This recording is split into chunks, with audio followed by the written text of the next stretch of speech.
ലോകത്തിനു മുൻപിൽ നമ്മൾ അഭിമാനത്തോടെ പറയുന്ന ഒരു കാര്യമുണ്ട്. ഇന്ത്യ ഒരു സോഷ്യലിസ്റ്റ് സെക്യുലറിസ്റ്റ് രാജ്യമാണ്. എന്നാൽ ഭരണഘടനയിൽ നിന്ന് ആ വാക്കുകൾ തന്നെ എടുത്തു മാറ്റണമെന്നാണ് ഇപ്പോൾ ഒരു കൂട്ടർ ആവശ്യപ്പെടുന്നത്. അടിയന്തരാവസ്ഥ കാലത്ത് ഉൾപ്പെടുത്തിയതാണ് സോഷ്യലിസം, സെക്യുലറിസം എന്നീ രണ്ട് വാക്കുകൾ. അതിനു മുന്നേ അവ നമ്മുടെ ഭരണഘടനയിൽ ഇല്ല. നമുക്ക് ഇനിയും ആ രണ്ട് വാക്കുകൾ വേണോ? ചോദിക്കുന്നത് മറ്റാരുമല്ല, RSSന്റെ ജനറൽ സെക്രട്ടറി ദത്താത്രേയ ഹൊസബല്ലേ. ഒരിടവേളയ്ക്ക് ശേഷം സുപ്രീം കോടതി പോലും തള്ളിക്കളഞ്ഞ വാദവുമായി സംഘപരിവാർ വീണ്ടും എത്തുകയാണ്. അടിയന്തരാവസ്ഥയുടെ 50ാം വാർഷിക പരിപാടികളിൽ ഈ വാദം അവർ സജീവമാക്കുകയാണ്. അടിയന്തരാവസ്ഥയെ എതിർക്കുന്നു എന്നതിന്റെ മറവിലാണ് സംഘപരിവാർ ഈ വാദം ഉയർത്തുന്നത്. കോൺഗ്രസ് ആണ് ഭരണഘടനയിൽ സോഷ്യലിസ്റ്റ്, സെക്യുലർ എന്നീ വാക്കുകൾ ഉൾപ്പെടുത്തിയത്. അവർ ഉൾപ്പെടുത്തിയ വാക്കുകൾ ഒഴിവാക്കണമെന്നാണ് ദത്താത്രേയയുടെ ആവശ്യം. ഓർക്കണം, അവർ ഉൾപ്പെടുത്തിയതുകൊണ്ട് മാറ്റണം എന്നാണ് സംഘപരിവാറിന്റെ ആവശ്യം, അല്ലാതെ തങ്ങൾക്കിഷ്ടമല്ല എന്ന സത്യം പറഞ്ഞുകൊണ്ടല്ല. വിവാദം കനത്തതോടെ ദത്താത്രേയയ്ക്ക് പിന്തുണയുമായി നിരവധി സംഘപരിവാർ നേതാക്കളെത്തി.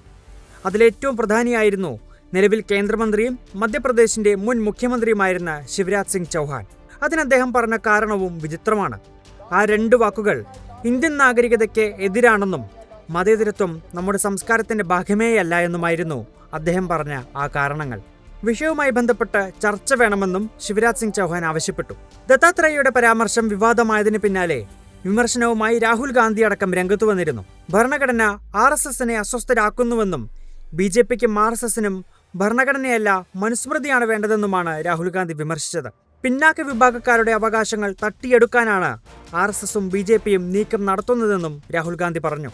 ഇങ്ങനെ സ്വപ്നം കാണുന്നത് RSS നിർത്തണം. രാജ്യസ്നേഹമുള്ള എല്ലാവരും അവസാന ശ്വാസം വരെ ഭരണഘടനയെ സംരക്ഷിക്കാനായി പോരാട്ടം നടത്തുമെന്നും രാഹുൽ വ്യക്തമാക്കി. മുൻപ് പല സാഹചര്യങ്ങളിലും ഭരണഘടനയുടെ ആമുഖത്തിനെതിരെ സംഘപരിവാർ രംഗത്തു വന്നിട്ടുണ്ട്.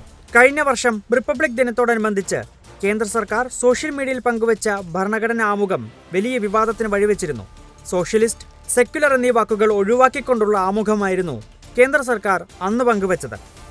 ഒരിടവേളയ്ക്ക് ശേഷം ഇപ്പോൾ ഇതാ വീണ്ടും അതേ ആവശ്യവുമായി സംഘപരിവാർ രംഗത്തു വന്നിരിക്കുകയാണ്.